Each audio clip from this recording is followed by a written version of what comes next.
Human கேட்டல்ஸ்க்கு சீரியஸாக காட்டுவாங்க. CBI, Delhi அவர்களும் யார் அப்படின்னு பார்த்தீங்கன்னா, காவல்துறையில் இருந்த நம்ம இன்ஸ்பெக்டர்கள் தான். நம்ம சகோதர இன்ஸ்பெக்டர்கள், ஏசிகள் தான். டிபார்ட்மெண்ட்டு மாறி சில வேலை சிபிஐக்கு போயிடுவாங்க. அவ்வளோதானே விட சிபிஐ வானத்துலேருந்து குதிச்சுன்னு நம்ம சொல்ல முடியாது. அதே மாதிரி டெல்லியில் வச்சு சிபிஐ, டெல்லி சிபிஐ, மோடி, அமித்ஷா அப்படின்னால ஒரு பெரிய மிரட்டல் ஒன்றுமே கிடையாது. எல்லாமே ரொம்ப சிம்பிள் தான். சம்பவம் நடந்த இடத்துல சிபிஐ பார்த்துட்டு போச்சு. ஒரு இன்வெஸ்டிகேஷன், ரைட், பேசிக். அதற்கப்புறம் சாட்சிகள் விசாரணை. சாட்சி விசாரணை டெல்லியில் வைக்க வேண்டிய அவசியமே கிடையாது. நீங்கள் விசாரித்தா சென்னையில் சென்னை அலுவலகத்தில் கூப்பிட்டு விசாரிக்கலாம். சம்பவம் நடந்தது தமிழ்நாட்டில். கரூர் மாவட்ட தலைநகரங்கள்லேயே சிபிஐக்கு அலுவலகங்கள் இருக்குது. இல்லைனா ஒரு சில மாவட்டங்களில் இல்லைன்னா பக்கத்தில் உள்ள மாவட்டங்களில் வச்சு விசாரிக்கலாம். ஒரு பெரிய மண்ணாங்கட்டியும் கிடையாது. அங்கேயே எல்லா வசதிகளும் இருக்குது. சரியா? ஆனால் டெல்லி அப்படின்றது எதுக்குன்னா விஜய் மிரட்டுவது. விஜய் சினிமாவில் தான் டெல்லி, சிபிஐ, போலீஸ், அப்புறம் ஜித்து, ஜில்லாடி, இதெல்லாம் பூரா படத்தில் தான். கேரளாவில் எஸ்பியாக இருக்கிறது இதெல்லாம் படத்தில் ஸ்க்ரீன் பிளே எழுதுனது டைரக்டர் வேற ஒருத்தர் எழுதியிருப்பாங்க. கதை ஆசிரியர்கள் ஜனநாயகத்துமே டபுள் ரோல். ஆமாம், டபுள் ரோலோ ட்ரிபிள் ரோலோ எத்தனை ரோல் போட்டாலும் அவன் டெய்லர் துணியை தைச்சி கொடுத்துருவாரு. ஒரு பேண்ட்டு ஷூவை வாங்கி கொடுத்துருவாங்க. ப்ரொடக்ஷன் மேனேஜரை வேணுங்கிறத வாங்கி கொடுத்துருவாங்க. போட்டு படத்தை இந்த பில்டப்பில் உண்மையான சிபிஐ பார்த்தா என்ன ஆகும்? முதல்ல கலெக்டர், எஸ்பி எல்லாம் விசாரணை பண்ணுறவங்க இங்கே விசாரிக்கணுங்க. டெல்லி என்ன பக்கத்துலையா இருக்குது? அது டெல்லின்றது மத்திய அரசோட தலைநகரம். நீ விசாரிக்கிறது எங்கே விசாரிக்கணும்? ஒன்று தமிழ்நாட்டு தலைநகரத்தில் விசாரிக்கிறதே இது. சரி, அதிகாரிகள் இப்போல்லாம் பணம் உள்ளவனை விசாரிக்கிறீங்க, அதனால் அதை விட டெல்லியில் போய் எதுக்கு விசாரிக்கிறீங்க? மிரட்டவா? அப்போ மத்திய மாநில அரசு அதிகாரிகளை, காவல்துறையினரை மிரட்டுவதற்காக சிபிஐ ஏவப்பட்டிருக்கு அப்படின்றதான் அதை பார்க்கணும். இல்லை, இந்த கும்பிட்ட பசங்க இந்த பழைய காலம் நினச்சிக்கிட்டு இருக்காங்க. நம்ம சொல்கிறதெல்லாம் நம்பிடுவாங்க. எல்லா ஃபுட்டேஜ் இருக்குது. நீ ஷூட்டிங் நடத்தணும்னு ஃபஸ்ட்டு தமிழ்நாட்டில் பிரேக் பண்ணது நம்ம தான். இவங்க ஷூட்டிங் தான் எடுத்தான்னு சொல்லி ஃபஸ்ட் லைனில் நம்ம பிரேக் பண்ணோம். ஷூட்டிங் எடுத்திருக்காங்க. இத்தனை கேமரா இருந்தது. ட்ரோன் காட்சிகள் 3 ட்ரோன் போட்டிருக்காங்க. இந்த ட்ரோன் காட்சிகள் படத்தில் பாடல் காட்சிகளில் சேர்ப்பதற்காகத்தான் நம்ம ஃபஸ்ட்டு தான் பிரேக் பண்ணோம். முதல்ல ஃபுட்டேஜ் தராமல் ஆதவர்ஜன் அங்கே ஓடி போயிட்டாப்லன்னு சொன்னாங்க. அப்புறம் திருப்பி போலீஸ் வாங்காம விட மாட்டாங்க. ஃபுட்டேஜ் வாங்கிட்டாங்க. அப்புறம் தமிழ்நாடு காவல்துறைக்கு எல்லாமே தெரியும் என்ன நடந்தது. டிரைவரை விசாரிக்கும்போது ஒரு டிரைவர் எல்லாத்தையும் சொல்லிடுவாங்க. சொல்லும்போது விஜய்க்கு எங்கே கேமரா வச்சாங்க, இங்கே லைட் வச்சாங்க, அந்த லைட்டை விஜய் ஏன் ஆஃப் பண்ணி ஆன் பண்ணார், அந்த சம்பவம், அந்த ஆஃப் பண்ணி ஆன் பண்ணி கூதரத்தனமாக விளாண்டதோட விளைவு தான் இத்தனை பேர் செத்து. மெண்டல்தனமாக, சிறுபிள்ளைத்தனமாக, சின்ன பிள்ளைத்தனமாக, சில்லறத்தனமாக பண்ணதோட விளைவு தான் இது. ரைட்டா? இந்த கூட இருக்க சில்லறைங்கள்லாம் வண்டியை முன்னாடி நிறுத்த சொல்லியிருக்கு காவல்துறை. நிறுத்தாமல் போய் அங்கே போய் நிறுத்தினதுக்கான ஆதாரங்கள் எல்லாமே வீடியோ தான்.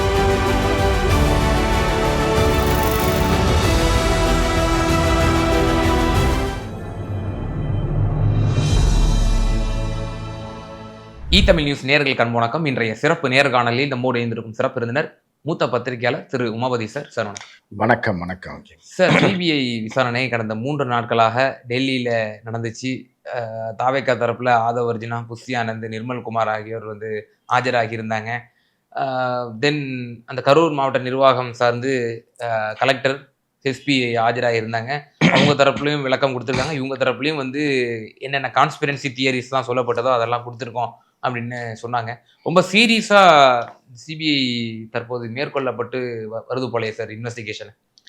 அது எப்படின்னா சீரியஸ்னா வடிவேல் காமெடி மாதிரி தான். சீரியஸ்லாம் கிடையாது. ஹியூமன் கேட்டல்ஸ்க்கு சீரியஸாக காட்டுவாங்க. சிபிஐ, டெல்லி அவர்களும் யார் அப்படின்னு பார்த்தீங்கன்னா, காவல்துறையில் இருந்த நம்ம இன்ஸ்பெக்டர்கள் தான். நம்ம சகோதர இன்ஸ்பெக்டர்கள், ஏசிகள் தான். டிபார்ட்மெண்ட்டு மாறி சில வேலை சிபிஐக்கு போயிடுவாங்க. அவ்வளோதானே விட சிபிஐ வானத்துலேருந்து குதிச்சுன்னு நம்ம சொல்ல முடியாது. அதே மாதிரி டெல்லியில் வச்சு சிபிஐ, டெல்லி சிபிஐ, மோடி, அமித்ஷா அப்படின்னால ஒரு பெரிய மிரட்டல் ஒன்றுமே கிடையாது. எல்லாமே ரொம்ப சிம்பிள் தான். காவல்துறை மாதிரி தான் விசாரணை. இது ஒரு பாயிண்ட். நம்பர் 2 என்னன்னா, சம்பவம் நடந்த இடத்துல சிபிஐ பார்த்துட்டு போச்சு. ஒரு இன்வெஸ்டிகேஷன், ரைட், பேசிக். அதற்கப்புறம் சாட்சிகள் விசாரணை. சாட்சி விசாரணையை டெல்லியில் வைக்க வேண்டிய அவசியமே கிடையாது. நீங்கள் விசாரித்தா சென்னையில் சென்னை அலுவலகத்தில் கூப்பிட்டு விசாரிக்கலாம். சம்பவம் நடந்தது தமிழ்நாட்டில். கரூர் மாவட்ட தலைநகரங்களிலே வந்து சிபிஐக்கு அலுவலகங்கள் இருக்குது. இல்லைன்னா ஒரு சில மாவட்டங்களில் இல்லைன்னா பக்கத்தில் உள்ள மாவட்டங்களில் வச்சு விசாரிக்கலாம். ஒரு பெரிய மண்ணாங்கட்டியும் கிடையாது. அங்கேயே எல்லா வசதிகளும் இருக்குது. சரியா? சரி, ஒரு ஏசி அறைகள், மிகப்பெரிய அறைகள் அது இதுன்னு இல்லை விசாரணைக்கு தகுந்த மாதிரி அவங்க ஒரு சில செட்டப்லாம் வச்சுருப்பாங்க. அது சிபிஐ செட்டப்பே வேறு, ஒன்றுமே இருக்காது. பச்சை தண்ணி கூட கொடுக்க மாட்டாங்க. அது வேறு மாதிரியான அதுக்குள்ளே போனால் பெருசாக போகும். சென்னையில் இல்லாத அலுவலகம் கிடையாது சிபிஐ அலுவலகம். புரியுதா? ராஜீவ்காந்தி கேஸ் எங்கே விசாரித்தாங்க? பாகிஸ்தானில் விசாரித்தாங்க. எங்கே விசாரித்தாங்க? டெல்லியில் விசாரித்தாங்க. டெல்லியே விசாரணை நடைபெற்றது. சென்னையில் தானே விசாரித்தாங்க. அந்த கேஸை கண்டுபிடிக்கலையா? அதில் உள்குத்தெல்லாம் போட்டு அவனையா பிடிச்சி மாற்றி இது பண்ணலையா சிபிஐ? ஸோ இது எல்லாமே விஜய் மிரட்டுவதற்குன்ற இந்த ஒரு விஷயத்தில் வச்சு தெரியும். சரியா? இப்போ எனக்கு அதிகாரம் இருக்குது, நான் ஒரு அதிகாரி. ஏன்னா நான் வந்து வலசரவாக்கத்தில் இருக்கேன், நீங்கள் வந்து நெசப்பாக்கத்தில் இருக்கீங்க. எங்கே வச்சு விசாரிப்பேன்? நான் வந்து உங்கள் வீட்டில் போலீஸ் எங்கே வந்து விசாரிக்கும்? சம்பவம் நடந்த இடத்துலையே சம்பவம் நடந்தோட வீட்டில் வந்து விசாரிக்கும். அடிப்படை விசாரணை முடிச்சுட்டு சரி சாயந்தரமாக ஸ்டேஷனுக்கு வந்து ஐயாவை பாருங்கன்னு சொல்லுவாங்க. இதுதானே சொல்லுவாங்க. ஒரு ஏட்டு வருவார், இல்லை அங்கே விசாரிக்கலனோட ஒரு ஏட்டு வருவார் வீட்டுக்கு வந்து, தம்பி அந்த கொலையை 40 பேர் கொலையை நீங்கள் தான் தம்பி செஞ்சுருக்கீங்க அப்படின்னு நீங்கள் பதவி போயிடுவீங்க. அதில் வந்து வாங்க அவங்கள ஐயா சாயந்தரம் கோடம்பாக்கம் ஸ்டேஷனுக்கு கூப்பிட்டாருன்னு சொல்லி கூப்பிட்டாங்க. சாயந்தரம் நம்மளும் போவோம்.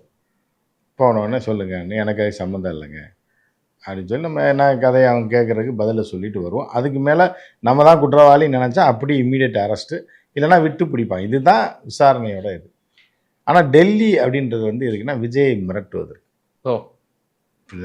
விஜய் வந்து சினிமாவில் தான் டெல்லி சிபிஐ போலீஸ், அப்புறம் வந்து ஜித்து ஜில்லாடி, இதெல்லாம் வந்து பூரா படத்தில் தான். கேரளாவில் எஸ்பியாக இருக்கிறது இதெல்லாம் படத்தில் ஸ்க்ரீன் பிளே எழுதுனது டைரக்டர் வேறு ஒருத்தர் எழுதியிருப்பாங்க, கதை இது ஆசிரியர்கள் எழுதி. ஜனநாயகத்துமே டபுள் ரோல். ஆமாம், டபுள் ரோலோ ட்ரிபிள் ரோலோ எத்தனை ரோல் போட்டாலும் அவன் டெய்லர் துணியை தைச்சி கொடுத்துருவாரு. ஒரு பேண்ட்டு ஷூவை வாங்கி கொடுத்துருவாங்க, ப்ரொடக்ஷன் மேனேஜரை வேணுங்கிறத வாங்கி கொடுத்துருவாங்க, போட்டு படத்தை. இந்த பில்டப்பில் உண்மையான சிபிஐ பார்த்தா என்ன ஆகும்? விஜய் திருச்சி ஓடி போயிடுவாப்புல. இப்போ இதுக்கு என்ன, இதோட முன்னோட்டம் தான் இது. புரியுதா உங்களுக்கு? அதே விஜய் படத்திலே டைலாக்கே வரும். பல படத்தில் நீங்கள் பார்த்துருப்பீங்கன்னு நினைக்கிறேன். நீங்கள் விஜய் ரசிகர் தான், பல படங்கள் இல்லை திரை ரசிகர் இருக்கலாம், பார்த்துருக்கீங்கல்ல விஜய் படம்? பார்த்துருக்கீங்கனால நீங்கள் ரசிகர் தான். தேடி போய் காசு கொடுத்து சூனியத்தை வச்சுக்கிட்டீங்கனாலே நீங்கள் ரசிகர் தான். ரசிகர்னா நீங்கள் அந்த தற்குறி கணக்கில் சேர்க்கல. ஒரு இப்போ என்டர்டெயின்மெண்ட்டுக்கு ஒரு பொழுது போல விஜய் படம் ரிலீஸ் ஆகிருக்கு, போய் பார்க்கலான்னு போவீங்க. நானும் பார்த்தேன். நானும் விஜயோட தீவிர ரசிகர். அது தெரியுமா உங்களுக்கு? தீவிர ரசிகர் தான். விஜய் படங்களில் வந்து வந்தால் நல்ல படமாக இருந்தால் பார்த்துருவேன். நல்லா ரசிப்பேன், நல்லா டான்ஸ் ஆடுவாப்பில் அதெல்லாம். ஸோ அப்போ வந்து என்னன்னா விஜய்க்கு உண்மையான சிபிஐனா என்னன்னு தெரியாது. ஓகே. அப்போ என்னென்னா அந்த விஜய் படத்தில் ஒரு டைலாக் மாதிரி, டேய் அவனை விட்டுருங்கடா, அவன் ஆளை தூக்குடா அப்படின்னு. அவன் லெஃப்ட் கையை விடடா, அவன் ரைட்டு கையை விடடா, அதுலேயே அவன் ஆஃப் ஆயிடுவான்னு. இப்படிலாம் டைலாக்லாம் இருக்குது. அந்த மாதிரி என்ன பண்ணாங்க, விஜயோட ரைட்டு லெஃப்ட்டு ஃப்ரண்ட்டு பேக்கு எல்லாத்தையும் இப்போ கூப்பிட்டு போயிட்டாங்க. புரியுதா? கூப்பிட்டு போய் விசாரித்ததில் அவங்க எப்படியும் முழிப்பாங்க, எதை நம்மளை பிடிச்சி உள்ள வச்சுருவாங்களா, என்ன பண்ணிடுவாங்களா, நடந்தது உண்மை தானே, நம்ம ஏதாவது பொய்யை சொல்லுவோம் அப்படின்னு சொல்லி மஞ்சப்பொடி தூக்கி விட்டாங்க, மிளகாப்பொடியை தூக்கி விட்டாங்க, விஷப்பொடியை தூக்கி விட்டாங்க அப்படின்னு சொல்லி என்ன விட்டாங்க. அப்புறம் கத்தி எடுத்து கிழிச்சு விட்டாங்கன்னு அந்த கூப்பிட்ட போய் சொல்லியிருக்காங்க.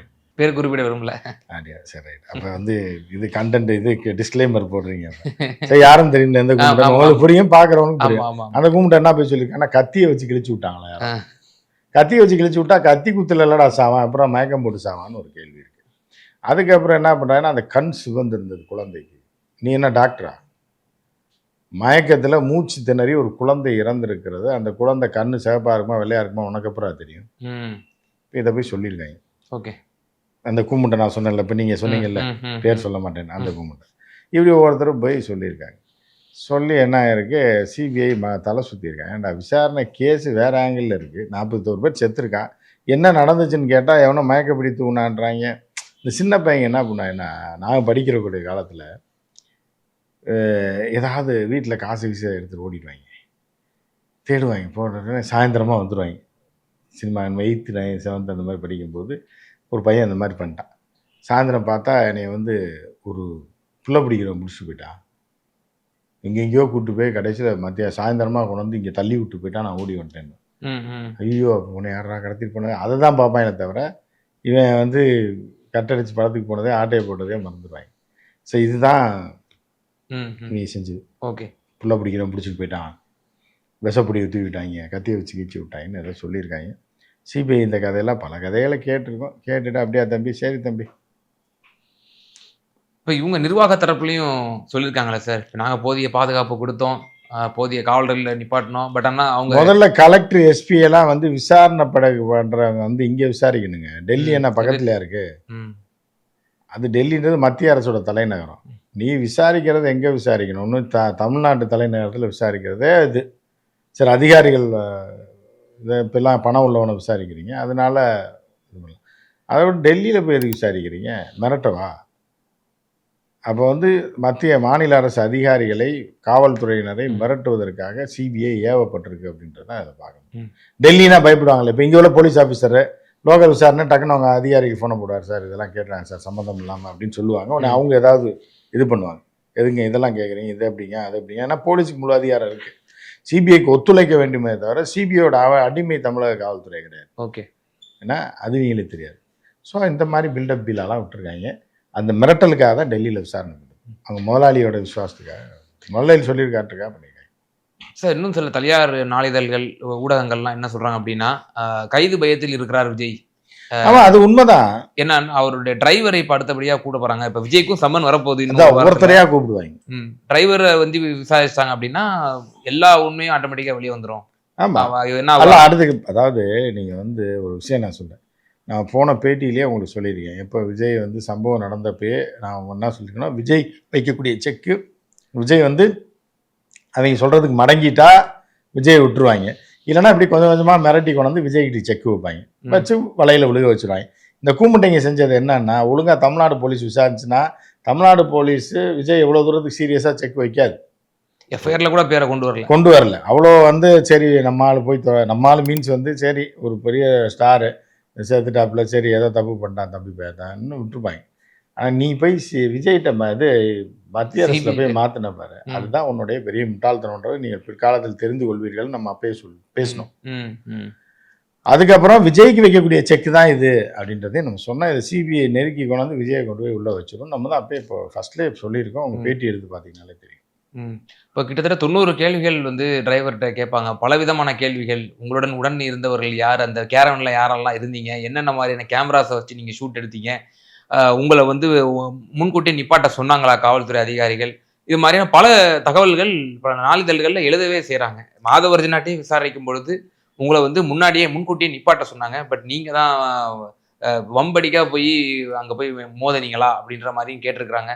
ஆதவ் மறுத்ததாகவும், பிறகு சிசிடிவி ஆதாரத்தை வந்து கொடுத்து, அது கேரவனோட சிசிடிவி ஆதாரத்தை கொடுத்து நீங்கள் அதிகாரிகளோடு பேசுறீங்களே, அப்போ முன்பே முன்கூட்டியே உங்களை நிப்பாட்ட சொல்லியிருக்காங்களே அதிகாரிகள், அறிவுறுத்திருக்காங்களே. இல்லை, இந்த கும்பிட்ட பசங்க வந்து இந்த பழைய காலம் நினச்சிக்கிட்டு இருக்கான், நம்ம சொல்கிறதெல்லாம் நம்பிடுவாங்க. எல்லா ஃபுட்டேஜ் இருக்குது. நீ ஷூட்டிங் நடத்தணும்னு ஃபஸ்ட்டு தமிழ்நாட்டில் பிரேக் பண்ணது நம்ம தான். இவங்க ஷூட்டிங் தான் எடுத்தான்னு சொல்லி ஃபர்ஸ்ட் லைனில் நம்ம பிரேக் பண்ணோம். ஷூட்டிங் எடுத்திருக்காங்க, இத்தனை கேமரா இருந்தது, ட்ரோன் காட்சிகள் வந்து 3 ட்ரோன் போட்டிருக்காங்க.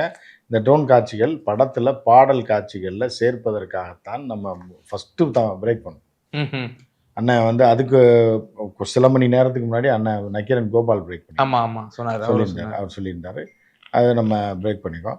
ஸோ வந்து இதில் என்ன ஷூட்டிங் நடந்தது, இதற்கு முன்னாடி என்ன ஷூட்டிங் நடந்த தகவலையும் சொல்லியிருப்போம். இந்த வாக்குப்பதிவு செய்வது போல் நம்ம சிவகங்கை மாவட்டத்தில் எடுத்தது, திருச்சி பகுதியில் ஷூட் பண்ணது, இது எல்லாமே துணை நடிகர்கள். ஏன்னா நம்ம திரைப்படம் தயாரிச்சிருக்கோம். ஏன்னா நம்மளுடைய மேனேஜர் இருக்காரு, அவங்க வந்து துணை நடிகர்கள் பேசி சப்ளையும் பண்ணியிருக்காங்க. அதனால அந்த இது என்ன நடந்ததுன்றது உள்குத்துவ நமக்கு தெரியுன்றதுனால தான் நம்ம அதை பிரேக் பண்ணோம். இது ஷூட்டிங் தான் அப்படின்னு சொல்லி. ஸோ இதை வந்து முதல்ல ஃபுட்டேஜ் தராமல் ஆதவர்ஜன் அங்கேயே ஓடி போயிட்டாப்புலன்னு சொன்னாங்க. அப்புறம் திருப்பி போலீஸ் வாங்காம விட மாட்டாங்க, ஃபுட்டேஜ் வாங்கிட்டாங்க. அப்போ தமிழ்நாடு காவல்துறைக்கு எல்லாமே தெரியும் என்ன நடந்ததுன்னு. டிரைவரை விசாரிக்கும் போது ஒரு டிரைவர் எல்லாத்தையும் சொல்லிடுவாப்புல. சொல்லும்போது விஜய்க்கு எங்கே கேமரா வச்சாங்க, எங்கே லைட் வச்சாங்க, அந்த லைட்டை விஜய் ஏன் ஆஃப் பண்ணி ஆன் பண்ணாரு, அந்த சம்பவம் அந்த ஆஃப் பண்ணி ஆன் பண்ணி கூதரத்தனமாக விளாண்டதோட விளைவு தான் இத்தனை பேர் செத்து போனாங்க. மெண்டல்தனமாக, சிறுபிள்ளைத்தனமாக, சின்ன பிள்ளைத்தனமாக, சில்லறத்தனமாக பண்ணதோட விளைவு தான் இது. ரைட்டா? இந்த கூட இருக்க சில்லறைங்கள்லாம் வந்து வண்டியை முன்னாடி நிறுத்த சொல்லியிருக்கு காவல்துறை. நிறுத்தாமல் போய் அங்கே போய் நிறுத்தினதுக்கான ஆதாரங்கள் எல்லாமே வீடியோவாக தான் இருக்குது. எந்த முட்டாளாவது சொல்லுவானா, மயக்கப்பொடியை தூவுனா ஒரு கூட்டத்துக்குள்ள மயக்கப்பொடியை தூவுறாங்க. தூங்கினா கூட்டமே இல்லை மயங்கிரும்ல. ஆமா ஆமா ஆமா. அது எப்படி அங்கே ஒருத்தன் இங்கே ஒருத்தன் அங்கே ஒருத்தன் இங்கே ஒருத்தன் மட்டும் மயங்கினா? இந்த அடிப்படை அறிவோட இல்லாத முட்டா பசங்க சிபிஐ சொல்றதெல்லாம் கேட்டுட்டு அப்படியே தம்பி மயக்கப்படியா விட்டாங்க நீங்க பாத்தீங்க அப்படின்னு. அப்படி சரி தம்பி நீங்க போயிட்டு வாங்க தம்பி, பாவம் உங்களை கொண்டு விட்டாங்களா திமுக தானே, அதை செந்தில் பாலாஜி தானே இது பண்ணார், தண்ணியில விஷம் கலந்து கொடுத்தாங்களா தம்பி உங்களுக்கு? மெண்டல் நாய்ங்க. அறிவு இருக்கா இல்லையானே தெரியாம என்னென்னத்தையோ சொல்லி கம்பியை வச்சு கத்தியை வச்சு குத்துனாங்களாம். கத்தியை வச்சு குத்துனாங்க, ஊசி போட்டான்னு சில்லறத்தனமா சில்லற பயலுங்க இவங்கெல்லாம் அரசியலுக்கு இவெல்லாம் என்னத்த பண்ணும்? தற்குறி கூட்டம், முட்டாள் கூட்டம், ஹியூமன் கேட்டல்ஸ், எதை சொன்னாலும் நம்புவான். இப்படிப்பட்டவர்கள்லாம் தேசிய பனைமரத்துல பால் வடியுதுன்ற கும்பல் இது. தேசிய செய்தி தொடர்பாளர் பதவியெல்லாம் கொடுத்துருக்காங்க. ஆமா, அப்படி இருந்தா தானே கொடுப்பாங்க. ஸோ இந்த மாதிரி கும்பிட்டு போனவன் அனாமத்தா கைவிடப்பட்டவன், புரியுதா, பண்ண வாழ்க்கையில் விரக்தியின் விளிம்புக்கு போனவன், அடிக்கடி போலீஸில் சிக்கினவன், ஏன்னா பல டுபாக்கூர் வேலைகள் பார்த்தவன், இவனை பூராத்தையும் பாலியல் குற்றவாளி, ஏன்னா கட்ட பஞ்சாயத்து பண்ணுறவன், அவனெல்லாம் மீடியாக்காரன்னு சொல்லி சேர்த்து வச்சுருக்காங்க. சார் விஜய்க்கும் இப்போ விரைவில் சம்மன் அனுப்ப போதா எதிர்பார்க்கப்படுது. கட்டாயம். இப்போ டிரைவருடைய வாக்குமூலம் ரொம்பவே குரூஷுவலாக இருக்க போதா? ஏன்னா அவர் வாக்குமூலத்தை அதான் டிரைவர் வாக்குமூலம் குரூஷுவலாக இருக்குன்னு சொல்லுங்க. அப்படி இல்லை, டிரைவர் விசாரிப்பாங்க, டிரைவர் உண்மையை சொல்லி தானே ஆகணும். ஓகே, புரியுதா? சரி, இப்போ அப்பட்டமா இப்போ ஜனநாயகன் ஷூட்டிங் பர்பஸ்க்காகவே இவங்க இத்தனை உயர்தர கேமராக்களை வச்சு, ட்ரோன் வச்சு, இத்தனை 30 ட்ரோன் ஷாட்ஸ் வச்சு எடுத்திருக்காங்க அப்படின்னு டிரைவர் வாக்குமூலம் மூலியமாவோ சிபிஐ தன்னுடைய அந்த விசாரணையினுடைய இந்த துணியில் அவங்களுக்கு தெரிய வந்துருச்சு அப்படின்னா ஜனநாயகன் படத்துக்கு என்ன மாதிரியான ஒரு சிக்கல் வருவதற்கான வாய்ப்புகள் இருக்கு? ஒரு விஷயம் நான் சொல்கிறேன், இந்த ஞாபகம் வச்சுங்க. அப்புறம் ஃப்யூச்சரில் இந்த 1 மாதம் 2 மாதம் கழிச்சு விஜய் விசாரிக்கும் போது பேப்பரில் போட்டான் வீக்லியில் போட்டான்னு கேட்காதீங்க. அதனால் இன்னொரு விஷயத்தை நான் உங்களுக்கு சொல்லிடுறேன். சிபிஐ என்ன பண்ணணும்னா விசாரணை முறையில் இன்னொரு முறை இருக்குது. என்ன அப்படின்னா, ஒரு ஹால் இருக்கு, அங்கே ஃபுல்லாக கேமரா ஃபோக்கஸ். சென்னை ஆஃபீஸ்லேயே சிபிஐ விசாரணை இதில் இருக்கும். சரி, உனக்கு எப்படி தெரியும் நீங்கள் கேட்டிங்கன்னா, சிபிஐ வழக்கறிஞர்கள் நம்ம நண்பர்கள் நிறைய பேர் இருக்காங்க. சிபிஐ கேஸில் ஆஜரான வழக்கறிஞர்கள், விசாரணைக்கு சென்று வந்த நண்பர்களும் இருக்காங்க, தொழிலதிபர்கள் இருக்காங்க. அவர்கள் பர்சனலாக அந்த வழக்கெல்லாம் முடிந்ததுக்கு பிறகு நீண்ட நாட்களுக்கு பிறகு உள்ளே என்ன நடந்ததுன்றதையும் நம்மகிட்ட பகிர்ந்துருக்குறாங்க. சரியா? ஹாலில் அங்கங்கே கேமரா இருந்தோன்னே வாங்க இன்னும் வரவேற்று ஒன்றுமே பண்ண மாட்டாங்க. கொண்டு போய் அந்த ஹாலில் உட்கார வச்சுட்டு டோரை க்ளாஸ் பண்ணிட்டு அதிகாரி போயிடுவார். போன அதிகாரி எவ்வளோ நேரத்தில் வருவாருன்றீங்க? ஒரு கணக்கு சொல்லுங்களேன். இல்லை, ஒருத்தர் வராரு, இப்போ வாங்க பிரதர் நீங்கள் வரீங்க, கதவை திறந்து வரேன், வாங்க பிரதர் உட்காருங்க அப்படின்னு சொல்லிட்டு நான் கதவை சாத்திட்டு வெளில போகிறேன். இந்த ரூம் கதவை சாத்திட்டு எப்போ வருவேன் நான்? இல்லை, சில ஒரு நிமிடங்கள், சில ஒரு சரி ஒரு half an hour. 12 மணி நேரத்துக்கு வர மாட்டாங்க. 12 மணி நேரம்? ஓ, நீங்கள் என்ன அவங்க தனி அறையில் உங்களை எந்த டார்ச்சருமே பண்ண மாட்டாங்க. உட்காந்துருக்கீங்க, பச்சை தண்ணி இருக்காது, பார்க்குற எதுவுமே இருக்காது, ஒரு பேப்பர் எதுவுமே இருக்காது, ஒரு சேரில் உங்களை உட்கார வச்சுட்டு போயிடுவாங்க. கதை சாத்திட்டு பெரிய ஹாலு. என்ன பண்ணுவீங்க நீங்கள் 12 மணி நேரம்? என்ன பண்ணுவீங்க? நிச்சயமா ஒரு உளவியலான ஒரு தாக்கம் உட்காந்துட்டே இருப்பீங்க. 12 மணி நேரம் உங்களால் உட்கார முடியுமா? முடியாது. அப்போ எந்திரிப்பீங்க, காலை உதறுவீங்க, கையை உதறுவீங்க, இப்படி இந்த போவீங்க வருவீங்க, உட்காந்துருவீங்க, இப்படி தான் இருப்பீங்க. தண்ணி தாக அடிக்கும், அவர் போன கதவை திறந்து பார்ப்பீங்க, லாக்காக இருக்கும், திறக்க முடியாது. நீங்கள் கூப்பிட்டாலும் ஒன்றுமே இருக்காது, இப்படி உட்காந்துட்டே இருப்பீங்க. எவ்வளோ நேரம் உட்காந்துருப்பீங்க நீங்கள்? ஓகே, 10 மணி நேரம் 12 மணி நேரம் முழிச்சிருப்பீங்க. நீங்கள் ஒரு 4 மணி நேரம் கூட உங்களால் உட்கார முடியாது. ஏன்னா ஒரு பேப்பர் இருந்தால் கூட திருப்பி படிச்சுக்கிட்டு யாராவது ஒரு பார்க்க போகிறீங்க, ரிசப்ஷனில் உட்காந்து 1 hour 1.5 மணி நேரம் உட்காரலாம். ஒரு பேப்பர் கிடக்கும், இல்லை இந்த ஜன்னல் வேடிக்கை பார்த்துட்டு எதோ ஒன்று பார்த்துட்டு உட்காரலாம், இல்லை எழுந்திரிச்சு நிற்கலாம். 8 மணி நேரம் 10 மணி நேரம் போட்டால் மெண்டல் ஆயிடுவீங்க. என்ன நடக்கும், எதுக்காக அடைச்சி போடுங்க, அடுத்து நம்ம என்ன தண்ணி தவிக்கும், உங்களுக்கு எதுவுமே இல்லை. சரின்னா அப்புறம் அப்படியே கண்ணை சேர்ந்து தூங்கிட்டீங்க, 4 மணி நேரத்தில் அப்படியே தூங்குறீங்கன்னு வைங்க. அப்படியே தூங்கி நல்லா அது தூக்கத்துக்கு போனேன்னா அந்த கதவை திறந்து தம்பி எந்திரிங்க, தம்பி ஒன்று எந்திரிச்சிருங்க. நான் தூக்கம் வருதா, தூங்கிட்டீங்களா? ஆமாம் சார். சரி இருங்க, வந்துடுறார் சார், வந்துடுறாரு. திருப்பி ஒரு 4 மணி நேரம் மெண்டலாக தண்ணி தவிக்கும். ஒன்று சரி, யாரையுமே கூப்பிட முடியாது. யூரின் போகணும், என்ன பண்ணுவீங்க? அவர் வரங்க தட்டான பதறி அடித்து என்ன நடக்க போகுது, நம்மளை கொன்றுவாங்களா, வச்சுருப்பாங்களா, புதைச்சிருவாங்களா இதுக்குள்ளேயே, ரூம்குள்ளேயே.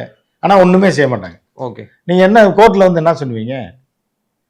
உங்களை அடித்தாரான்னா இல்லை சார், குத்துனாரா இல்லை, அரைஞ்சாரா, அசிங்கமாக பேசினார், எதுவும் இல்லை சார், இல்லை ரூமில் உட்கார வச்சுருந்தா அவ்வளோதான், முடிஞ்சா. ஓகே. இது கோர்ட்டில். ஆனால் அங்கே என்ன நடக்கும்னா 10 மணி நேரம் 12 மணி நேரம் அப்படியே உட்கார வச்சுருவேன். ஓகே. அப்புறம் வந்து சார் தண்ணி வேணும் சார், கொஞ்சம் பாத்ரூம் போகணும். அப்படியா, பாத்ரூம் போகணுமா, இருங்க, திருப்பி போய் சாப்பிட்டுக்காங்க. நீங்கள் ஐயோ இன்னும் எத்தனை மணி நேரம் ஆக போகுதுன்னு வயிற்ற காயில் உட்காந்துருக்கீங்கன்னு. அப்புறம் ஒரு 5 நிமிஷத்தில் வந்து வாங்க டாய்லெட் போய்ட்டு வந்துங்க, சார் வந்துடுவாரு, இருங்க வெயிட் பண்ணுங்க, உட்கார தண்ணின்னு கேட்டால் அதுக்கப்புறம் ஒரு அரை மணி நேரம் கழித்து ஒரே ஒரு டம்ளர் தவளை குடிச்சிட்டு உட்காருவீங்க. தூங்கினா எழுப்பி விட்ருவாங்க, முடிச்சா தூங்க வச்சுருவாங்க. தண்ணி கேட்டால் பாத்ரூம் கொடுப்பாங்க. இப்படி சரி. அப்புறம் ஒரு 10-16 டயர்டாகிட்டான் தம்பி, மிரண்டுட்டான், இதாகிட்டான், வளர்த்து போயிட்டான் அப்படின்னாக்கப்புறம் அப்போ வருவார். இப்படி அப்புறம் சரி வாங்க கொஞ்சம் உட்காருங்க, இன்னொரு சேர் எடுத்துகிட்டு போடுவாங்க. அப்புறம் என்ன நடந்துச்சு தம்பி, எனக்கு வண்டி நீங்கள் தானே ஓட்டினீங்க டிரைவரு, எங்கேருந்து எங்கே போனீங்க, ஏர்போர்ட்லேருந்து வந்தீங்களா, ஓகே ஓகே. விஜய் எப்போ வந்தார், நான் அப்போ ஏறிட்டேன் சார், சரி அப்புறம் எங்கே போனீங்க அப்படின்னோடனே இப்போ என்ன ஆகும்னா இவனுக்கு வந்து சைக்கலாஜிக்கலாக இவர் சரி தம்பி இந்த வந்துடுறேன்னு வெளியே போய் கதவை சாத்தினாலே செத்துருவாங்க. ஐயோ இன்னும் ஏற்கனவே 12 மணி நேரம் போட்டு அடைச்சி போட்டாங்க. அப்புறம் வந்து அப்படியா வண்டி ஓட்டினீங்க, விஜய் உட்காந்துறா லெஃப்டில் உட்காந்துறா அப்படி தானே, கேமரா இருந்துச்சு உள்ள இருந்துச்சுல்ல நிறைய, இல்லை சார் எனக்கு தெரியாது. என்ன தம்பி அவ்வளோ கேமரா இருந்துச்சு உங்கள் பக்கத்துலேயே இருந்தது, எல்லாம் கையை காட்டினாங்க, லைட்லாம் ஆஃப் பண்ணி போட்டாரே அப்படின்னு. எல்லாம் வீடியோவில் எல்லாம் இருக்கே, சொல்லுங்கள் சும்மா சொல்லுங்கள், ஒன்றும் பிரச்சனை, உங்களுக்கு என்ன பிரச்சனை இருக்குது, நீங்கள் வண்டி தானே, உங்களுக்கு அதுக்கு பிரச்சனை இல்லை, எல்லாத்தையும் சொல்லிடுவானா எல்லாத்தையும். ஓகே. அடிக்க வேணாம், கொல்ல வேணாம். இதுதான் சிபிஐ விசாரணையோட நான் சொல்கிறது ஒரு பார்ட்டு. ஓகே. இன்னும் சில சைக்கலாஜிக்கல் இதெல்லாம் வந்து நீங்கள் பார்த்து மெண்டல் ஆயிடுவீங்க. நம்ம வேற தருணத்தில் பேசுவோம். ஓகே. அதனால இதுதான் டிரைவர்கிட்ட நடக்க போகிற விசாரணை. ஒன்றும் தொடவே மாட்டாங்க, அவன் எல்லாத்தையும் கக்கி விட்டு வந்துடுவான். இதுக்கப்புறம் விஜயை கூடுவாங்க. ஓகே. விஜய் ஒன்றும் பண்ண மாட்டாங்க, வரவேற்று வெல்கம் ட்ரிங்க்லாம் கொடுப்பாங்க. விஜய் விசாரணை நடந்தால் இதெல்லாம் நடக்கும்.